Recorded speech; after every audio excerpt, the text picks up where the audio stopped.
Welcome to the Longevity Papers Podcast. You know the drill? We're here to put this week's research under the microscope and really separate the signal from the noise. All right, here's the game plan. We'll kick things off with what's going on this week, a little reality check after all the conference hype. Then we've got 3 papers to dissect. The first is about vision rejuvenation, the second is this huge lifestyle study, and the third is a bit of an evolutionary puzzle. And we'll wrap it all up with what I think is a pretty sobering but important takeaway. So let's talk about this week. A lot of us are just getting back from the ARDD conference in Copenhagen, right? The biggest event on the calendar. And honestly, the vibe was a little different this year. There was a real buzz, especially around some of the more, let's say, radical ideas. That replacement panel, for instance. And you couldn't miss the huge pharma presence. I mean, Novo Nordisk, Eli Lilly, they're out there openly pitching GLP-1s as longevity drugs. It's a shift for sure. And speaking of that whole replacement idea, it's not like it came out of nowhere. If you've been following the literature closely, you'll remember this.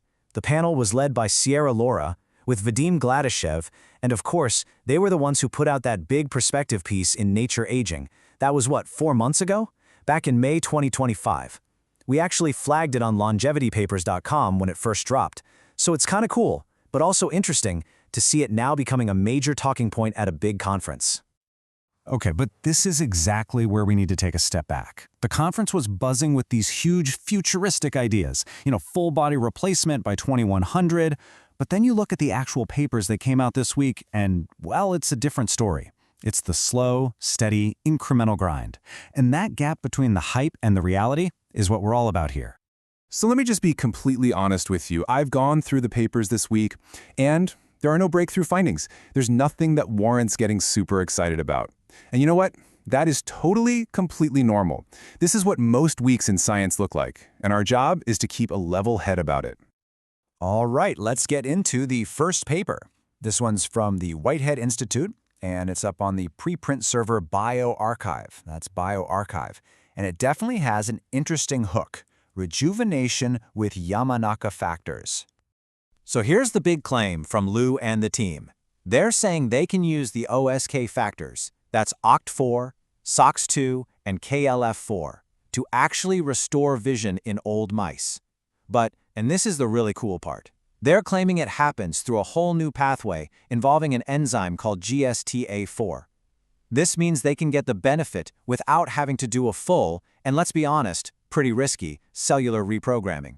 That's the headline anyway. This proposed mechanism is really the heart of the paper. The idea is that when you express OSK in these retinal cells, it kicks off this, they call it a non-canonical pathway. The end result is that it ramps up production of this GSDA4 enzyme. And GSDA4 seems to boost the cell's resilience to oxidative stress. They argue that this boost alone is enough to fix the retinal structure and get vision back. So, if this holds up, finding GSDA4 as the key player here is a pretty big deal. It sounds great, right? A really exciting claim. But you know what's coming next. We have to ask, just how solid is the evidence for this vision restoration? Okay, so let's put on our skeptic hats. First off, the obvious stuff. It needs to be replicated by another lab, and we have 0 long-term safety or dose response data. But for me, the biggest question mark is the phenotype itself. Vision is incredibly complex. To say you've restored it and pin it all on this one GSTA4 pathway, that's a huge claim. There are so many potential confounders. It's just a really, really high bar, and frankly, this preprint doesn't get over it for me. Okay, paper number 2. This one's from the University of Innsbruck, and it's a totally different beast. It's not about one clever mechanism. This one is all about its absolutely massive scale and really ambitious multi-omics approach. And when I say scale, I mean it. Look at that number. Over 3,400 biospecimens. This is from just 156 women, but they sampled 7 different tissues. That is a ton of work.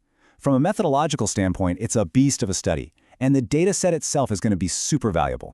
So, with all that data, what did they find? Well, the big headline from Herzog and the team is this. The group that was highly compliant with intermittent fasting, they apparently showed age-opposing molecular trajectories, and they saw this in just 6 months.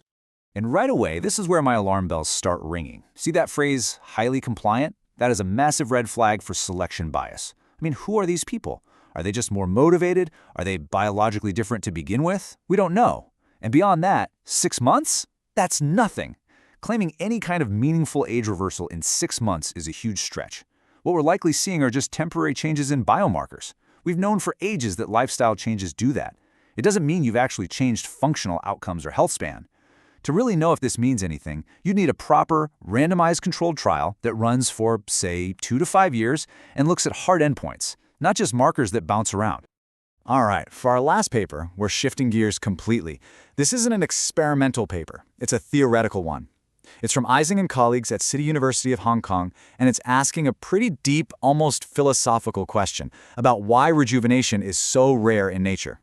So to get what they're arguing, you got to remember the classic theories of aging, right? Things like damage accumulation, antagonistic pleiotrophy. They all basically paint aging as this unfortunate byproduct of evolution. It's something bad that just happens to us after we're done reproducing.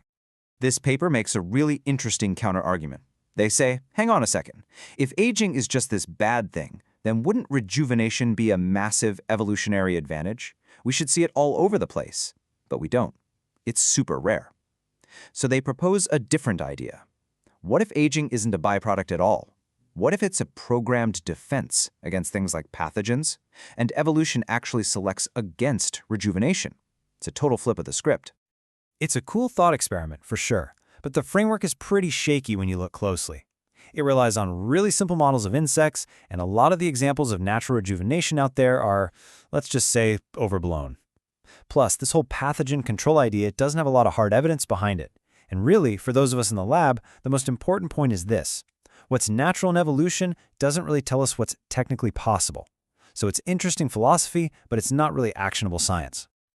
Okay, so we've walked through the 3 big papers of the week. Let's zoom back out. You might be listening to this and thinking, wow, what a disappointing week. But here's the thing I really want to drive home. This is what a normal week in science looks like. I'd honestly go so far as to put a number on it. I'd say there's about a 95% chance that any given week is just going to be filled with small, incremental steps, maybe some statistical noise, and a few interesting but flawed ideas. Genuine paradigm shifts, they are incredibly rare. This is the world we live and work in. And that really tells you what the real work is all about, doesn't it? It's not chasing the latest shining object from a conference or getting swept up by a preprint headline.